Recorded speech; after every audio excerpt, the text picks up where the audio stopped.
If you use Strava but never really understand what it's telling you, you'll love this breakdown. So today I'm looking at my performance at the Lost Lagoon Parkrun, which is in Westport in Buller on the west coast of the South Island of New Zealand.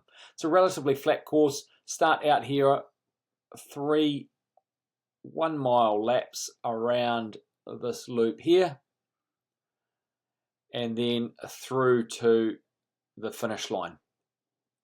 Now, my goal, and we'll jump into Training Peaks briefly, was to run this at a level 3 intensity. So keeping the pace between 457 and 510 per kilometre.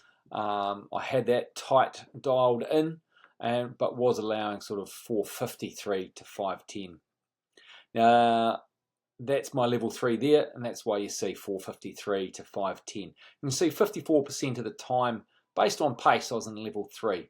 Based on power, it's 67% of the time, and based on heart rate, 80% of the time. The only metric I was really tracking, although I was recording all 3 of them, the only metric I was actually monitoring was my pace. And I was only doing that with each lap split. And you'll see I ran 5:01, 4:56, 4:55, 4:50, and 4:45. So basically a perfect level 3 progression with those splits. All 5 kilometres sit within or slightly faster than my level 3 tempo range with a smooth, controlled progression. I nailed that intensity early in that first few reps and then picked it up slightly. We'll have a look at the data in Training Peaks because that's a little bit better to look at in terms of seeing where things sit. The green line is the pace, and you can track that as being in or just faster than my level 3 intensity. I nailed that. I didn't overshoot in the first kilometre. That's key. It settled me into a good rhythm and allowed that effort to build naturally rather than forcing the pace. From a training standpoint, this is exactly what a high quality tempo session should look like. First kilometre was disciplined.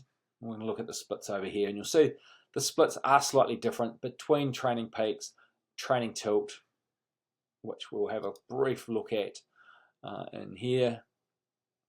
And you can see the same route, but 5:02, 4:56, 4:55, etc. as we went through, and a further 7 seconds for what they are calling 30 metres. The first kilometre was disciplined. Well, I wasn't overly cautious, but I just kept it controlled, kept it at level 3. I actually did look at my watch quite a bit in that opening kilometre. With a 5:02, it was a nice, smart opening pace for tempo effort. Started slightly slower than the mid-range, which was bang on target. It allowed my heart rate, my breathing, everything to settle into a good rhythm, and it prevents early lactate accumulation. It wasn't a slow start, it was just a controlled execution. When we look at the progression of these splits, we can see that basically my confidence rose as we ran through. And when we look at the results, you can see these 3 people I was running with, so there were 4 of us. I sort of clutched up this unknown person and this guy Ed, who I didn't know, clutched them sort of up at the start of the last lap and encouraged them, or one of them, I don't know which one, was towards the end of the second lap, and just encouraged him to run with me. And then we, at the start of the final lap, picked up the next guy. And it was only with about 400 metres to go, we closed in and caught up to Mudham and encouraged her. I said something along the lines of, if you want a sub 25 minute finish, stick with us. And she's like, just eyes popped out of her head, and she was like, wow, how did you know that was my goal? And yeah, she hung with us. And then I pushed them all ahead of me because I was trying to slow my pace a little bit for that final one to stick with level 3, although I did push a little bit too hard. But I pushed them all ahead of me, and they all comfortably got that sub 25, which was great. Yeah, so my pace was very sustainable. I was never really chasing a faster pace. I had headroom late in the run, and that's the opposite of a tempo run that would typically drift due to fatigue, getting slightly slower. Instead, I tightened up on the pace, got a little bit quicker as the run went on.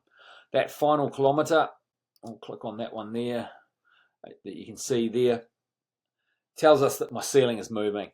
Closing at 4:45, well inside level 3, indicates I still had plenty in reserve. My aerobic strength is improving. My comfortably uncomfortable zone, my tempo zone, is expanding, and that's exactly what we want to do the tempo work for.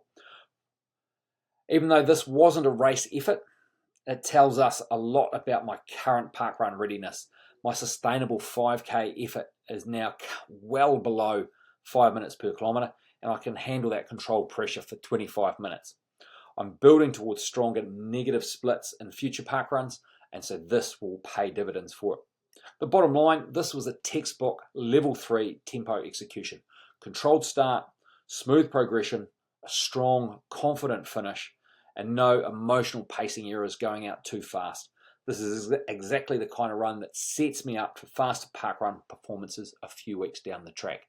Now, if we look at my previous parkrun performances, you'll see that this is clearly the slowest parkrun I've ever done. The first time I've dipped below 60% for my age grade performance. I'm typically in that 22-minute to low 23-minute mark over the last few years. So, yeah, comfortably stuck at that pace. Overall, I finished, 14th, first time running parkrun or Lost Lagoon parkrun. So overall, very pleasing and satisfying performance. I stuck with that level 3 throughout. I encouraged and motivated these 3 people for their sub 25-minute result as well, and I had a lot of fun doing so. This kind of pacing control doesn't happen by accident. It comes from smart training, and the Parkrun Kickstart plan will show you how to do that. Links are down below in the description. If you would like to join us, then feel free to get on board, join us with a 4-week Kickstart training plan.